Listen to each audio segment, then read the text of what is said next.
cooperation and appreciate the work that he has done on the issue that I'm going to address and that he's going to address in terms of the concentration of the financial system in this country and what that means to the middle class, what it means to business lending for small businesses, what it means to the potential, again, of too big to fail, something Senator Venner's been a leader on for a number of years, and sitting on this, that we sit together in the Senate Banking Committee and what we hope we can do together. More than 100 years ago, one of my predecessors in 1889, John Sherman, who actually lived in my hometown of Mansfield, Ohio, the only other senator from that city that has served here, Senator John Sherman, a Republican from Ohio, the author of the Sherman Antitrust Act, said, "I do not wish to single out Standard Oil Company. Still, they are controlling and can control the market so absolutely as they choose to do it. It's a question of their will. The point for us to consider is whether, on the whole, it's safe in this country to leave the production of property, the transportation of our whole country, to depend upon the will of a few men sitting at their console board in the city of New York, for there the whole machine is operated," unquote. At the time, Senator Sherman was speaking about the trusts, specifically Standard Oil, but other trusts, large, diverse industrial organizations with outsized economic and political power, not just economic power, but also political power. His words are as true today as they were then. Today, our economy is being threatened by multi-trillion, that's trillion-dollar financial institutions. Wall Street mega banks are so large that should they fail, they could take the rest of the economy with them. Instead of failure, however, taxpayers are likely, if this were to happen, to be asked again to cover their losses, to bail them out as we did 5 years ago. This is a disastrous outcome because it transfers wealth from the rest of the economy into these mega banks. It suspends the rules of capitalism. It perpetuates the moral hazard that comes from saving risk takers from the consequences of their behavior. Just as Senator Sherman spoke against the trusts in the late 19th century, today, people across the political spectrum, both parties, all ideologies, are speaking about the dangers of the large concentrated wealth of Wall Street megabanks. Another Republican in 2009, one a little familiar to a modern audience, Alan Greenspan, said, "If they're too big to fail, they're too big." In 1911, we broke up, this is Greenspan speaking, former chair of the Federal Reserve. In 1911, we broke up Standard Oil. Maybe that's what we need to do today, unquote. If you thought the biggest banks were too big to fail before the crisis, I have news for you. They've only gotten better. They've only gotten bigger. These are the 6 largest banks and their growth patterns. 18 years ago in 1995, these 6 largest banks' combined assets were 18% of GDP. 18 years ago, they were 18% of GDP. Today, they were over 60, combined assets over 60% of GDP. Over that time, 37 banks merged 33 times, becoming the 4 largest behemoths that now range, the top 4 now range from, the top 4 now range from 1.4 trillion in assets to the largest Bank of America and JP Morgan Chase, around 2.3, 2.4 trillion in assets. That's 2.3 thousand billion in assets. Since the beginning of the fiscal crisis, 3 of these 4 mega banks have grown through mergers by an average of more than 500 billion, $500 billion. The 6 largest banks now have twice the combined assets of the rest of the 50 largest banks. These 6 banks, Morgan Stanley, Goldman Sachs, Wells Fargo, Citigroup, JP Morgan Chase, Bank of America, their assets of those 6 banks are larger than the assets combined of the next 50 largest banks. Put another way, if you add up the assets banks 7 through 50, the bank that resulted would only be half the size of a bank made of the assets of the top 6. As astonishing as these numbers are, they don't tell the whole story. Many mega bank supporters argue that U.S. banks are small relative to international banks.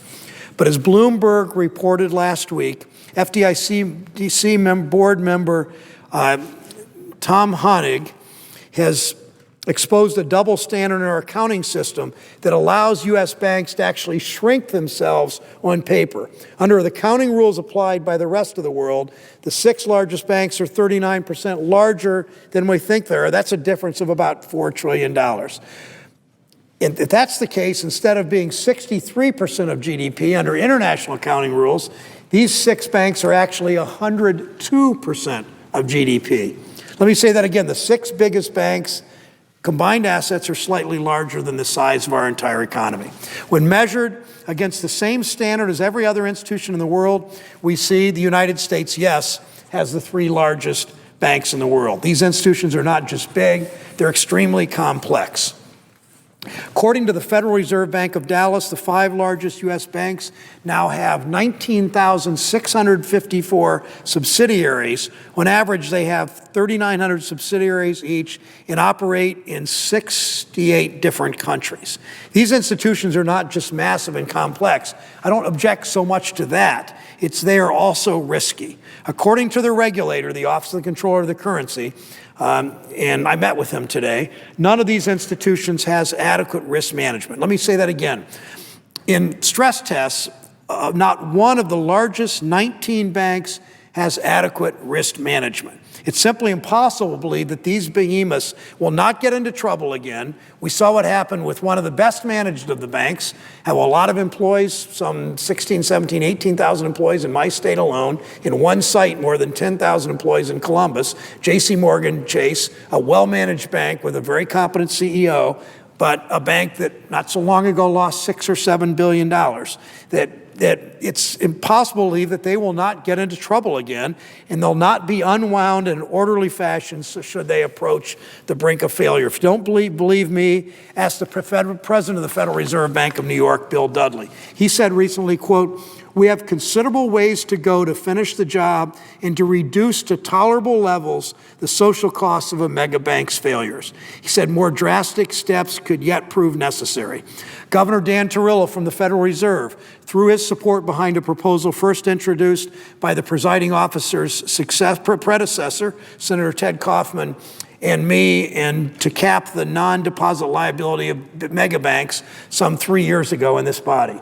These men are not radicals. They're some of the nation's foremost banking experts. History has taught us we'll never see the next threat coming until it's too late and almost upon us. When we passed Dodd-Frank, it contained tools the regulators can use to rein in risk-taking. Unfortunately, many of these rules have stalled. Most will not take effect for years. Don't think that's not because not just the economic power of the banks, but the political power in so often having their way in this city and with regulators all over the country. Dodd-Frank focuses on improving regulators' ability to monitor risk and enhancing the action that regulators can take if they believe the risk has grown too great. The last 5 years alone, we've seen faulty mortgage-related securities, we've seen foreclosure fraud, we've seen big losses from risky trading, we've seen money laundering, we've seen LIBOR rate rigging. Until Dodd-Frank rules take effect, the rest of us more or less stand by idly as megabanks take more risks that will almost inevitably and eventually lead to the near failure. We shouldn't tolerate business as usual, monitoring risk until we're once again near the brink of disaster. We should learn from our recent history. We should correct our mistakes by dealing with the problem head on. That means, Mr. President, preventing the anti-competitive concentration of banks that are too big to fail, whose favored status encourages them to engage in high-risk behavior. How many more scandals will it take before we acknowledge that we can't rely on regulators to prevent subprime lending, dangerous derivatives, risky proprietary trading, financial instruments that nobody understands, including people running the banks in many cases, and even fraud manipulation? Wall Street's been allowed to run wild for years. We simply cannot wait any longer for regulators to act. These institutions are too big to manage, they're too big to regulate, and they're surely still too big to fail. We can't rely on the financial market to fix itself because the rules of competitive markets and creative destruction don't apply to Wall Street megabanks as they do to businesses in Louisiana or Delaware or Ohio. Mega banks, shareholders, and creditors have no incentive to end too big to fail. That's why they engage, and as a result, they'll engage in ever riskier behavior. They get paid out, in the end, they get paid out when banks are bailed out. Taking the appropriate steps will lead to more mid-sized banks, not a few mega banks creating competition, increasing lending, providing incentives for banks to lend the right way. If there's one thing that people in Washington love, it's community banks. Cam Fine, I know Senator Vitter has been very involved in working on helping community banks deal with regulations and other kinds of rules.